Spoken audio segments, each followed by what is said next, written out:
ভিক্ষুক রাস্তা দিয়া যায় আর জমিদারের পুত্রবধূও যায়। একজন সামনের থেকে আসতেছে, একজন সামনের দিকে যাইতেছে। দুইজনের ক্রসিং এর সময় ভিক্ষুকের গায়ের কাদা জমিদারের পুত্রবধূর গায়ে লেগে গেছে।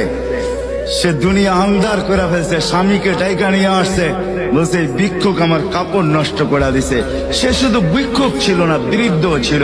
বৃদ্ধ ছিল না শুধু, জীর্ণ ছিল, শীর্ণ ছিল, শরীরে কাপড় ছিল না, ফাটা চিরা কাপড় ছিল, পায়ে জুতা ছিল না, পেটে ভাত ছিল না।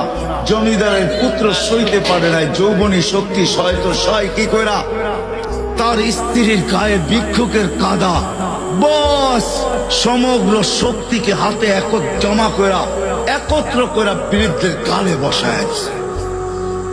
বৃদ্ধ কিচ্ছু বলে নাই, শুধু উপরের দিকে তাকায় দুই তিনটা শব্দ উচ্চারণ করছেন।